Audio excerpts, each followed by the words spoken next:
All right, welcome back. Thank you for staying with us this far. But in case you're just joining us, Karibu Tena Sana. This is Good Morning Kenya. I am Jain Wambui. Remember, you can always talk to us, check in, and let us know where you're watching us from.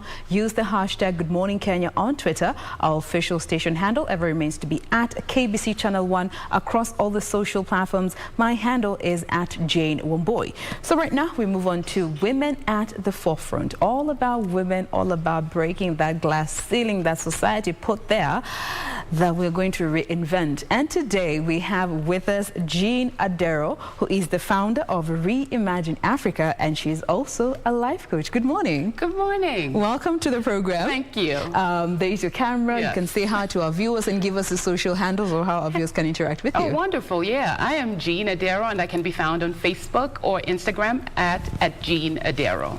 All right, beautiful. So questions, comments, feel free to send them through, or even just clarification. But remember, use a friendly language, okay? Even if you do decide to get in contact with her personally, I believe she'll be able to get back to you as and when that will be possible. So the last time you were here, it was all about books. Yes. Read Across Africa. Yes. Tell us a bit about how things have been since then. Read Across Africa is still doing well, and just for context, Yes. I started it in my parents' home, ancestral home in Kisumu, Karateng, that is very near Maseno. Yes. And of course, we have had challenges during COVID. We had to shut down, but what we did is our librarians would go door to door distributing books to our kids. And that worked out really well. Mm-hmm. The coolest thing that's happening is that our first Form 4 students are taking their exams. Yay. And we seriously expect that they'll be top of the country. Look at you, proud mother right there. We're really, really excited about that. Oh, that's beautiful. Yes. Now let's come back to today's point of conversation, women at the forefront, and you being the founder of Reimagine Africa. Mm-hmm. Tell us a bit about Reimagine before we even get to your personal journey. Yeah, Reimagine Africa came out of the idea that I sincerely believe that everybody deserves to be seen as a human being. And in order to do that, there is the individual's desire that must be harnessed. Yeah. And I started this really to make sure that I took part in harnessing every single person's life, anyone that I came in contact with, that I helped them see that they have a place and they can also help others up. Okay. You don't need to be at the top to do that. So how does your personal journey, your experience even tie into this beautiful feeling that you have when it comes to wanting to help other people? Oh my goodness, I think for me, of course, I've lived in the US for the last 30 years.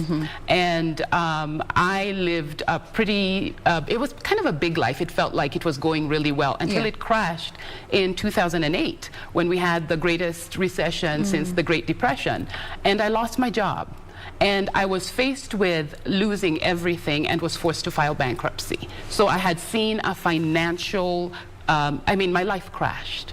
And then what did I have to look at? I looked at my whole life and realized that before I was financially bankrupt, my spirit was bankrupt, my mind was bankrupt, my family relationships were bankrupt. There were signs that you sort of ignored? Right, everything was spiraling out of control. Yeah. And so, of course, I had to be financially bankrupt. That's how it ends. So there was something that was happening for a long time before it actually crushed.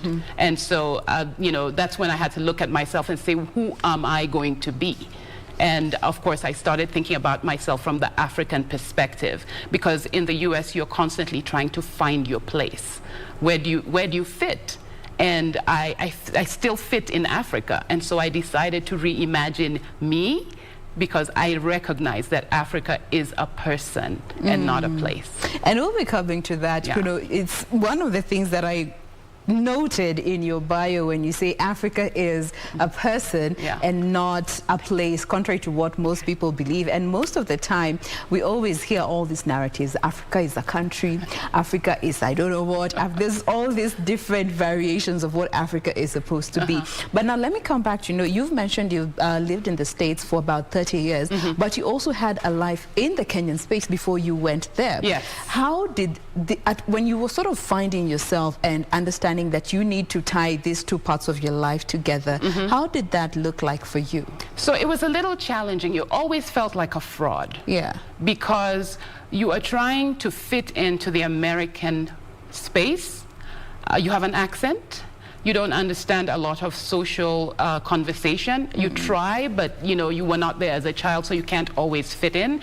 And then also, if you think about it, I was in the United States in 1991. That's when I first walked in, and we were seen differently then. So you're more trying to fit into the American world than claim your African roots, right? So there's a conflict there because you know that your African roots are so important to you, but you're guilty because you're trying to be something other than. And then, of course, you're young. To fit in there, To fit in and to make it, so that people can understand basic things. And a lot of people wonder, why do Kenyans pick up accents when they go to the United States?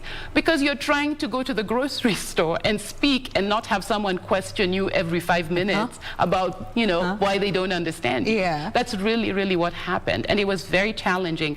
But for the longest time, I was living a life that felt like someone else's. It wasn't my life.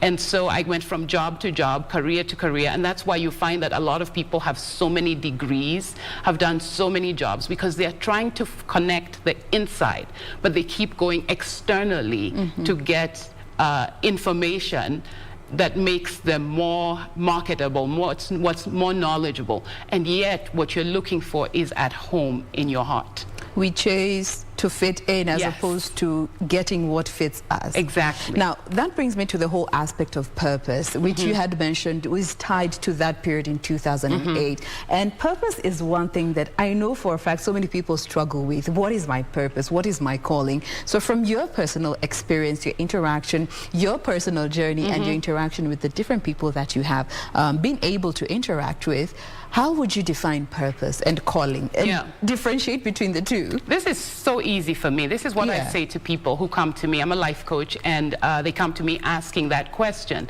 And I say, think about it. If you had 2 days on this earth and you knew that you were going to die, what would you regret not doing?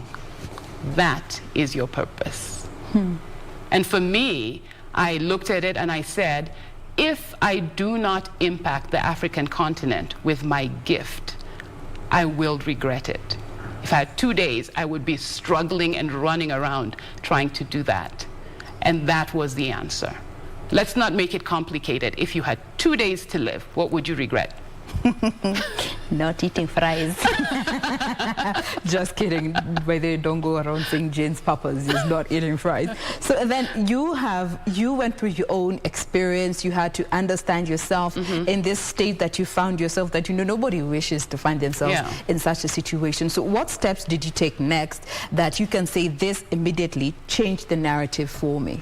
So I started reading, and I think in this digital age, everybody needs to spend time on Google University and YouTube University. That's where you find the free resources, and you have access to every single person who has been successful that you admire.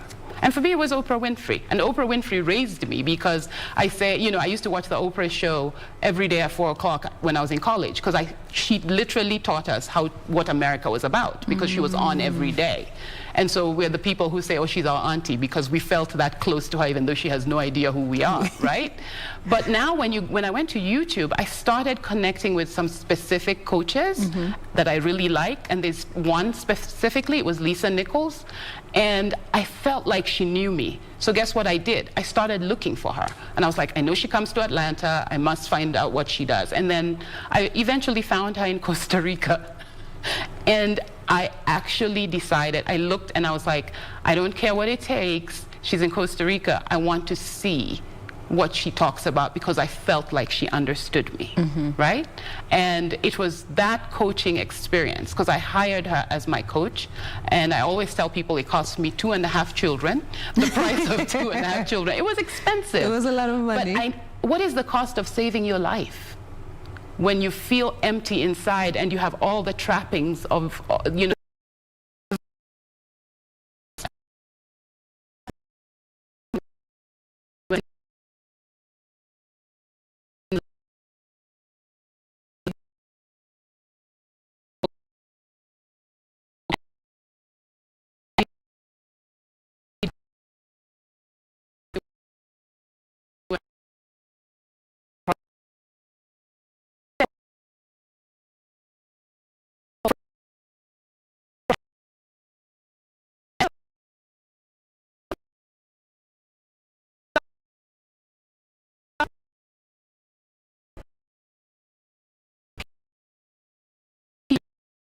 do. Give notice. Now, looking at Reimagine Africa, you also focus on professionals of African descent in the diaspora. Is this one of the reasons as to why you do that? Yeah. For me, someone needed to help me. And I said, once I got out of it, I started noticing that everybody has something, right? Everybody had something. And so I didn't know how to do it. So what I did is I invited a group of women to tea. I went on Facebook Live and I said, hey, come over for tea at my house if you're interested. This is what I'm doing. Some people did not show up because they didn't think they were worthy of coming to tea at a stranger's house. I'm still stuck there. You go on Facebook and tell people I did it, a Facebook Live. And they had been listening to me on Facebook Live, and so I decided to invite women. And I think about 60 women showed up. And then we just talked, and I just wanted to have these conversations about purpose, living, and living well. And after they asked, so what's next? And I didn't have a what's next, and I started a book club. We used the book Think and Grow Rich. And that is the book that has helped me coach over 150 women in the last 3 years. And the transformations are unreal. Have you always focused on women? A larger part of the population that you work with has been women. Why is it so? And you also say you focus on women to help them reinvent themselves from the inside out. Yes. Why that approach? Well, that's where my story starts. I'm one of 6 girls.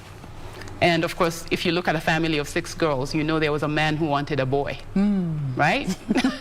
And so we found out, you know, my father obviously wanted a son, and he didn't have one. And so in our family, the tragedy of the past, and I want to make it very clear that that's the tragedy of the past, is that when he died, there was a family squabble of inheritance, and he had had a male child outside of the family, outside of his marriage to my mother, and he was the priority. And it is so sad what we do to these young men, because you can imagine the guilt that he carries, because the inheritance was to go to him, and a whole family's squabbles were placed on his shoulders, right? And so during that period, we were in court. We were in court for, I believe it was 11 years. Oh, wow. You know, and think about what happens to a family at that point. My mother died five years into it while we were still fighting. So you wonder, what is this? Why don't we organize ourselves in a way that enables families to move forward, and inheritance matters become clear on paper, legal documents that families have agreed upon? So that's where that fight for, if you had seen me maybe 10 years ago, I was in a fight with all the male relatives in my family. Warrior mood. I was in a fight. And it took the healing of that for me to be able to do this work now. I'm not angry at anyone now. I healed myself. My pain is gone, right? And so I'm able to lift others because I see their pain. When some of the people in my classes go through death, I'm able to help pull them out because I know your story, because it's my story, right? You've been there. I've been there. I've walked it. And I can help you walk it, right? I've been there empty, looking for purpose. I can help you find it. I've been there living in fear, and now I know how to do it afraid. Heck, I'm afraid today, right? Then look at you, still doing it. But you do it afraid. You do it afraid. And do you think that's the part that most, and especially women, are considering this segment? We undercut ourselves even before we get there. We are sort of, in one way or the other, our own limitations. Exactly. I wrote myself off. I remember in 4th grade, the teacher asked, who wants to do the solo? And I knew I could do it in Mrs. Mahero's class at Karen C. Primary School. And I never raised my hand. And I knew I could do it. And I lived the rest of my life like that, right? And yet... knowing you can, but you don't rise to the occasion, and you don't even put your foot forward. Yes. My whole experience at Kenya High School, I didn't think I was enough. I just kept... I stayed in the background. And years later, I ran into some girls at Kenya High, and they said that they thought I was a big personality. I said, you didn't know me between 13 and 16. I was terrified, and I was always writing myself off. So guess what happened when I went into the workplace? I did the same thing. The right? cycle kept going. How you do one thing is how you do everything. So it was everywhere. In every part of my existence, I had this big personality, but inside, I was putting myself second. And this is truly the first time in my life, at 50, when I'm finally putting myself first, right? And so I don't want young girls to wait until 50. I already did that for you. I'd like you to do it differently, right? So that is why for girls and women is a part of my life. Let's just also acknowledge the fact that she said she's 50. Here looking as good as she's looking, being all 50 and glorious. All right, it's a very personal and very intimate experience for someone to actually just acknowledge that, you know what, because we're always quick to blame the outside or other people as to why things are not working out for us. Now, comes to this program, let's get to this program, Design Your Life. Yes. What is the backstory to this? What's the background? I designed my life. I got to a point where remember I had gone through financial bankruptcy, and then of course that was 5 years of being it's supposed to be 7 years, but I think they let me out early. So 5 years in, they let me out of bankruptcy. The federal government, the US federal government let me out of bankruptcy. And I started thinking, so what are you gonna do? Right?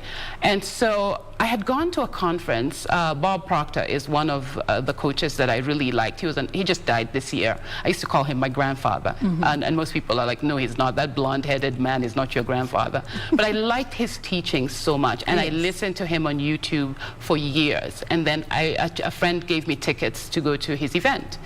And he talked about reading this book, Think and Grow Rich, and it changed his life. And he sounded like such a loser from the past. He had been reading it every day, a page or a paragraph or a sentence, for 56 years. So I came back home and I said, that book has been sitting on my nightstand for years. So I started reading it. And I went through chapter after chapter, and I started with fear. I found out what I was afraid of, started fixing that. Thoughts, what am I thinking about? Fixed that. Desire, I asked myself, what do I want? Did that. Faith, I decided, you know, I've been told to have faith in the church, but they never told me how to have faith. They said, have faith and have faith, but I didn't know how to have faith. And I started practicing what they were saying. And, you know, I just went through the chapter, and then I got to imagination, and I realized that that is my superpower. I have used my imagination to get everything that is valuable to me. And so I started using my imagination, and I said, what kind of life do you want? And I write it down. And I'm a Christian, so I say Habakkuk 2:2, write your vision, make it plain, right? And so I started writing, and that's the basis of how I teach the class. And I walk you through, first of all, I started teaching the class backwards, because I start with fear. Instead of starting chapter 1, I start with the end. And I help women see that you are not living at your greatest potential because you are afraid. And there are like 6 fears, like fear of death, fear of poverty, fear of criticism. That's a big one for African girls, because we have been criticized and criticized and criticized. And so I use that. It's a 16-week course, and I walk women on how to design a new life. And the results are unbelievable. And what is the end goal that you always are out for when it comes to these women? Like, you want to ensure by the time the 16 weeks you mentioned are over, these women can actually have a change of perspective. What is the end goal? I want them to remember who they are. You see, you're not finding out who you are. You already know that. You have just forgotten. Remember, earlier on, you and I were chatting, and I said, when I was 5 years old, my dream was to be Miss Piggy. Okay? I used to watch the Muppet Show, and I wanted to be Miss Piggy. And now looking back, it was the spirit of Piggy that I loved. She was powerful, she was brave, she was strong. And I lost that somewhere, right? By the time I went to Kenya High, it was like I didn't even know who Piggy was. I'd probably be like, Piggy who, right? But when I look back now, I have remembered that I wanted to have that spirit of power, of possibility, of just calling the shots. And I now live that. So my goal at the end of the day is not to teach you anything. It is to help you remember who you are. And you were born with a purpose, you were born with a mission, you were born with a calling. And people who leave my class find out that calling. They remember what it was. And that's, I think, the key to the transformation of this continent. We will stop copying and we will start living our own lives. And everyone will enjoy it. Now, that actually brings me to the I Am Africa experience. Yes. You smile at that. Yes. And I imagined it. I imagined it. So from my class, my first cohort was in 2019. And so these amazing women came to my Zoom call. That was before I used to call people and I'd say, can you join a Zoom? And people would be like, what is Zoom, right? So we got on this Zoom call and we would discuss the book. At the end of that class, they refused to graduate. So they came back. Yes, they did. It was such a safe space. We could talk about anything, our fears, our pains, our joys, right? And so what happened there is about 10 of them became coaches. I said, you guys have to teach something, because I just sensed the power. And I said, if I can do this, any one of you can do that. And so 10 of the women who are here with me came out of my class and now are coaches, and they're coaching something that is needed in this holistic life, right? And so we're here. We did this in Atlanta in August last year. So we're here, and I Am Africa is really a space for us to look around and see that we shouldn't wait for someone else to come and live this life.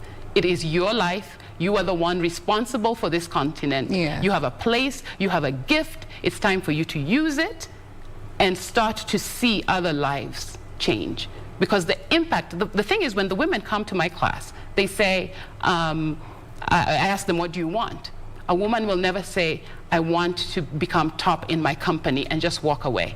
They always want to carry others behind them. So this weekend at Hermosa Garden and Spa in Karen, we're going to be talking about what it takes for you to live a whole life.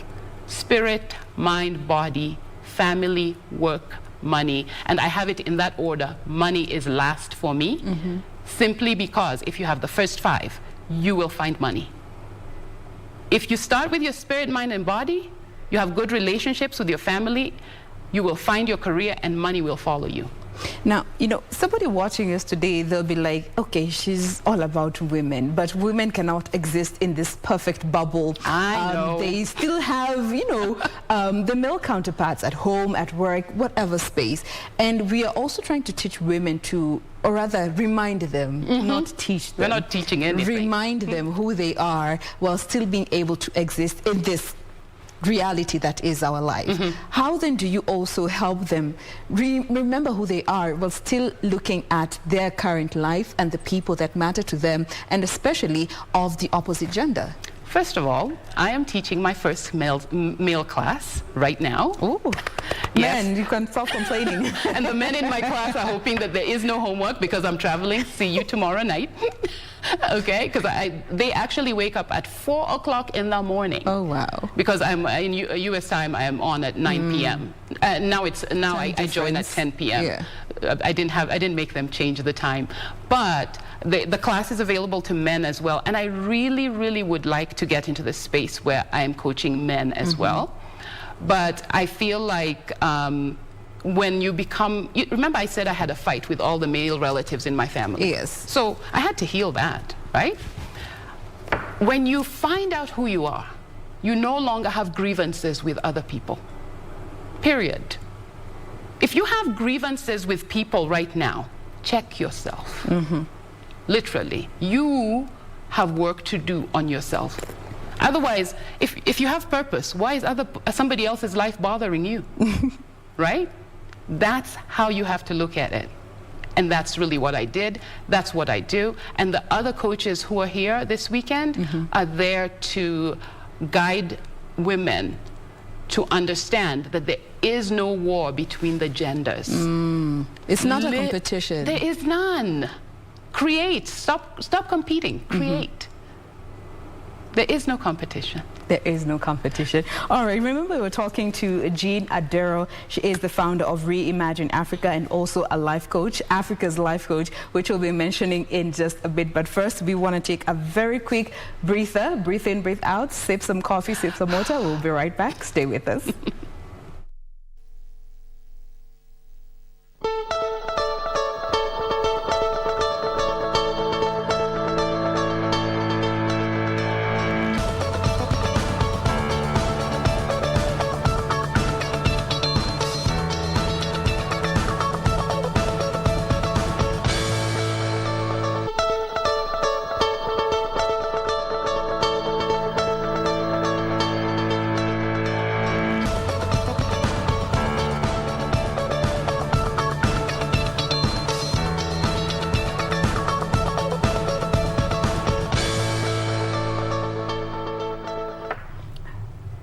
Welcome back. We continue with the program. Women at the Forefront. Jain Adero with us in studio. I am Jain Wambui. Hashtag still is Good Morning Kenya. Now, let's get back to this, you know, where we were before we went for that breather, and tying it to once you have experienced this journey and you get to find yourself again, how does it also just spill over into other aspects of your life or even the people that surround you? Yeah, I think for me, I've noticed that I have attracted the most amazing relationships. Think about it. Mm-hmm. I came in with 9 other women. No, 2 of them, let me say 7 from the US. Yes. I called them in February. 6 weeks ago, they bought tickets and they came, right? Because this is so valuable to them. And we have an amazing friendship. We don't see each other every day, but I know they've got my back and I have theirs. I mean, from when you change yourself, the joy inside of you spills over, and you have amazing Uber rides, and you're like, oh my goodness, my Uber driver was wonderful. This person in the grocery store, they were so amazing, and it seems like luck follows you. You win things. And I used to be so, earlier in the years, I didn't smile that much because my life was hard, so I wasn't smiling. And then I realized that people who smile get things. I was like, okay, that's all I need. I'll try that. I smile. People who smile get things. Walk into a difficult situation and show up with that spirit of joy, people help you without you even trying. What you put out there literally comes back. Basically the law of cause and effect. For every action, there's an equal and opposite reaction, right? It's so interesting because many a times we find ourselves in such situations. Yeah. You went in ready for war, then you got war. You went in ready to make peace, and you got peace. Exactly. So what you put out, you will get it. It does. It is, it is just planting a seed and harvesting. It's the same thing. You plant one thing, you're going to harvest it. You plant an apple seed, you will get an apple tree, right? And I said tree. That means there are a lot of... multipliers. Yeah, so choose, do you want it on the positive or negative? All right. Now, let's come to this statement about embodying Utu, which is part of what, you are all about. Yeah. Tell us a bit about that. You had mentioned that is something. Yeah. It's so important to me because when we see the humanity in others, life changes, not just for you, for everybody. We are not perfect beings, and we behave as if we are. So we look at people from their worst mistake. And think about your worst mistake, and if others only saw you in the context of that, right? Utu, the embodying of humanity and that empathy, is something that if embraced will get us to see other people as human beings who happened to make a mistake, who happened to do something bad. They are not messy. They made a mess. Mistake. Right? You are not the thing. You just happened to do it. Right? And I think I love just looking around when I'm in Kenya, and there's so much beauty, so much joy. Actually, the reason I wear these beads is because I saw them in the market, and I was like, look at those beads. They're as beautiful as all of us. The colors, the sizes, the shapes. We come in so many different forms. Bring them all. Bring them all. And allow us to exist, yes. right? And I think the hardness of us, and I see it a lot, and I think people are in pain. But if we look, especially if you're having a somewhat good day, give it to someone else, and they will experience something that they might want to pass on, right? And I think this is at every level, from the leadership down, and we tend to blame the leadership. What about from the bottom up? When was the last time you asked your boss how they really were doing, right? As opposed to complaints all the time. That they are the ones to ask you, right? We're human. Is this why you call yourself, and also have been called, the African coach? Well, I gave myself that name, Africa's life coach. Flips hair. Yeah, flips hair, right? I called myself Africa's life coach because I was reading somewhere and it said Muhammad Ali he said he was the greatest. And when I was a kid, people would go around, I don't know if they do it anymore. It was like, who's the greatest? We'd say Muhammad Ali. We knew that, right? And people started calling him the greatest. He called himself that first. And so I thought to myself, how do I differentiate myself? And I said, Africa is my thing. I'm going to be Africa's life coach. Simply because I felt like the African voice is not being heard. I had an American coach. I love her to death. She's an amazing lady. But some of my stories traumatized her. I am able to coach from a context that other Africans get. The coaches who traveled with me do the same thing. We are able to speak to our stories. I can, and so one of the coaches that we traveled with, she talks about how she grew up and the plan was for her to participate in milking cows. If you said this to an American, they'd be like, doing what? Like, she was milking cows, that was the path for her, and now she lives this big life in the United States, right? But that broad dimension that she presents, it's difficult for people to understand. We need coaches who have lived it so that they can understand people who are looking for the journey and who are in the journey and need support. Other people don't get it. Most people don't get it, especially when it comes to the African culture in a different cultural space. I'm tired of explaining it. I just want to be.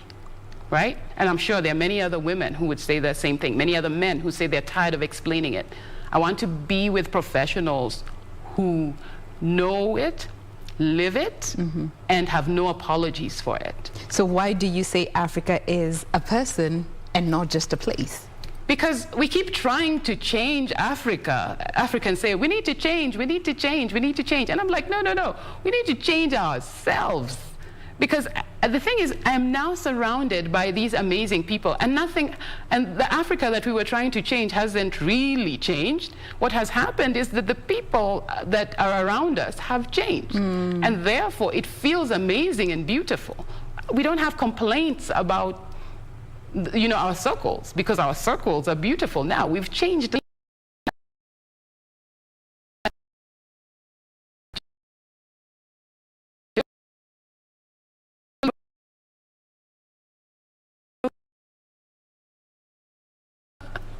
Right?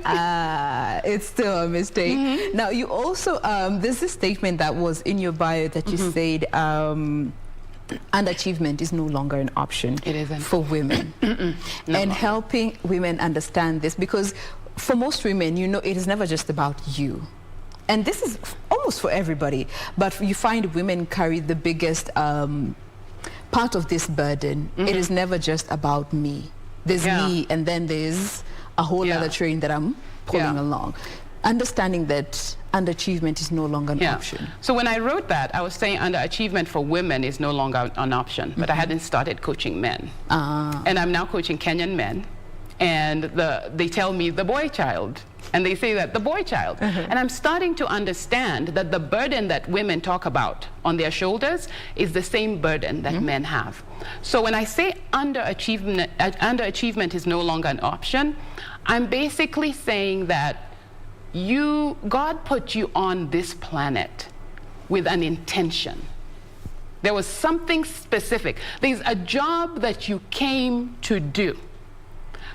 Do that job. And in order to do that job, you must be brave enough, have the courage to seek that job. And here's the cool thing about God. He will never give you an assignment without giving you the capacity to fulfill that assignment. So it looks, maybe you're basket weaving, and your parents are like, nobody ever made money basket weaving. Ask Martha Stewart. Nobody said, you know, she was looked at as this person who was cooking and making crafts and she has a huge company that has been there for a long time. There's some people who just talked. Look at Oprah Winfrey. You could have said, oh, she's just on the air. No. She has changed the lives of millions of people and now is reconnecting with that very African continent. Because guess what? African Americans are also looking for connection. And guess where it is? Right here. Home is here for them. Okay. Right? Now, as we bring this conversation to a close, you know, to just sum it up in maybe a statement or two, and especially looking forward at the program that we'll be starting this weekend for both men and women when it comes to finding yourself again. Final statement is, you are only remembering who you are. Get still. And when I say get still, I say create a ritual where you spend time thinking, spend time clearing your mind, and spend time connecting to God. Connect your spirit, mind, and body. Everything follows perfectly. When you are still. When you are still. Be still, and you will find yourself. Be still and know. He's God. All right, now due to the interest of time, we have to pause at that particular point. But maybe you could remind us how our viewers can be able to interact with you on the social media platforms. Sure. I can be found on Facebook and on Instagram at JainAdero.com. I'm sorry, let's do that again. www.JainAdero.com, and then there's at Jain Adero on Instagram and Facebook. There we go. Yeah. So you can be able to interact with her, get to know more about the program that will be happening this weekend. Jain Adero, founder of Reimagine Africa and also a life coach. Thank you so much for being with us today. Thank you. It was my pleasure. Oh, it was a pleasure. Now, that is that in regards to what we had lined up for you. But be sure to join us again tomorrow morning right here on Good Morning Kenya for another fantastic show. My name is Jain Wambui. Bye-bye for now.